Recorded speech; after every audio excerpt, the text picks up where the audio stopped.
Assalamualaikum warahmatullahi wabarakatuh. My name is Asmarani Rega Siahan. My number absent is 32.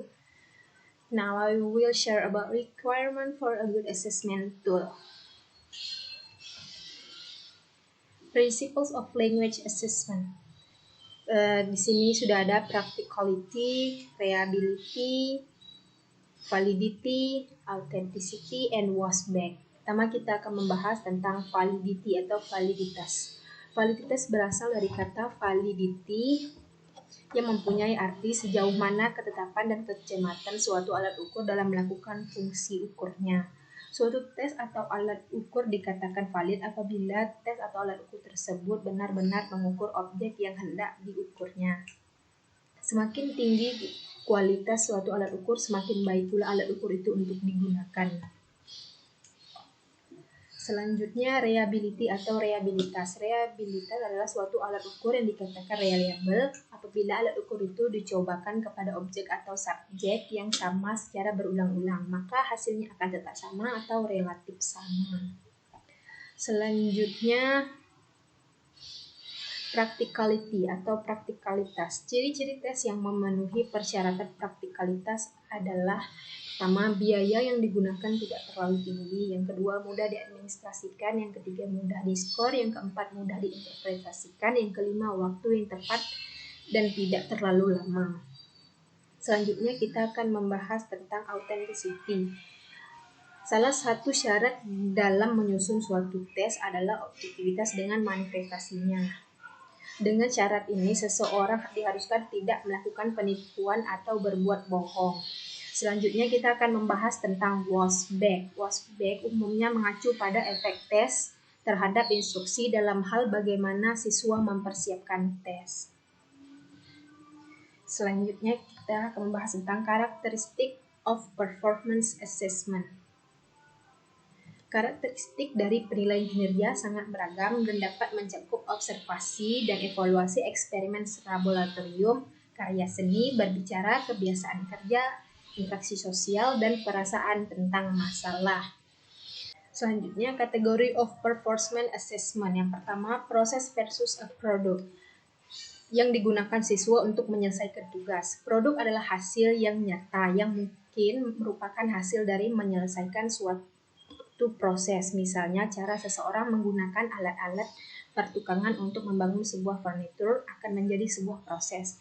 Perabot yang dihasilkan dari bekerja dengan alat yang akan menjadi produknya. Secara umum, fokus penelitian kinerja adalah proses atau produk. Misalnya, cat air yang telah selesai dapat dinilai, tetapi bukan teknik siswa dalam menghasilkan lukisan.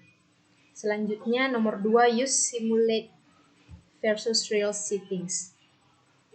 Banyak penilaian kerja merupakan simulasi karena situasinya tidak tersedia, terlalu mahal, atau mungkin terlalu berbahaya untuk digunakan, atau tidak praktis karena alasan lain. Penilaian kinerja di dalam kelas seringkali bergantung pada simulasi. Kebutuhan akan realisme harus dinilai berdasarkan alasan pemberian penilaian. Misalnya, jika prinsip-prinsip yang mempengaruhi harga saham diajarkan, penilaian kinerja tidak perlu memiliki konsekuensi apapun yang terkait dengan investasi siswa dengan bijaksana atau buruk.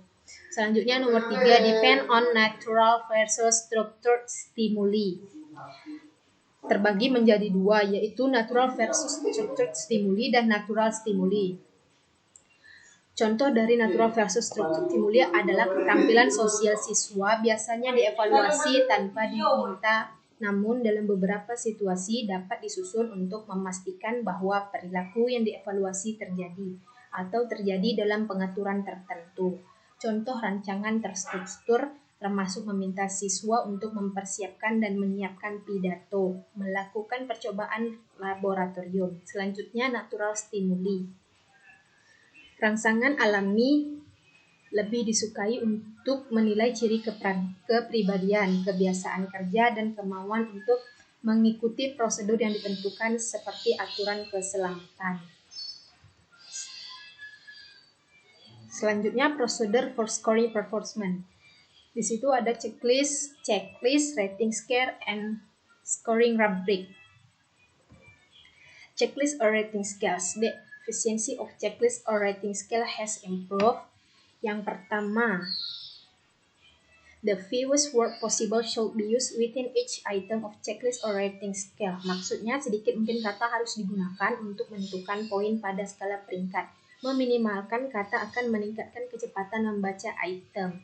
Selanjutnya, keynotes and verbs that indicate the essence of the quality being addressed should appear early within each item. Ini membantu penilai terlatih mengenali setiap item dalam daftar periksa atau skala peringkat hanya dengan membaca beberapa kata pertama. Selanjutnya, items should be grouped in the order which they are likely to be read. Saat mengevaluasi suatu proses, urutannya harus sesuai dengan urutan di mana perilaku cenderung diamati. Selanjutnya, all items should have the same polarity. Untuk daftar periksa, semua item harus menjelaskan kualitas yang diinginkan atau kualitas yang tidak diinginkan. Untuk skala peringkat, ujung kiri skala harus selalu menggambarkan kinerja yang paling diinginkan atau tidak paling diinginkan. Dan yang terakhir adalah the checklist or rating scale should be easy to mark. Daftar periksa atau skala penilaian harus mudah ditandai. Skala peringkat bersama dengan kata-kata yang digunakan untuk menentukan titik pada skala. Biasanya dicantumkan secara vertikal di sisi kanan halaman. Secara vertikal di sisi kanan halaman narasi apapun yang digunakan untuk mendeskripsikan apa yang sedang dinilai terletak pada setiap kiri di skala. Selanjutnya kita akan membahas scoring rubrics. Scoring rubrics merupakan istilah penilaian terkadang digunakan untuk merujuk pada rencana penilaian apapun yang terkait dengan penilaian kinerja, termasuk daftar periksa dan skala penilaian. Dalam buku yang telah saya baca, rubrik penilaian mengacu secara khusus pada deskripsi kinerja yang kompleks dan holistik. Di satu sisi, rubrik penilaian seperti skala peringkat ini terdiri dari skala dengan deskripsi kinerja yang berkisar dari yang lebih tinggi ke yang lebih rendah, tidak seperti skala penilaian. Rubrik penilaian membahas beberapa kualitas secara bersamaan dalam skala yang sama. Baiklah, itu saja yang dapat saya sampaikan. Terima kasih dan selamat siang.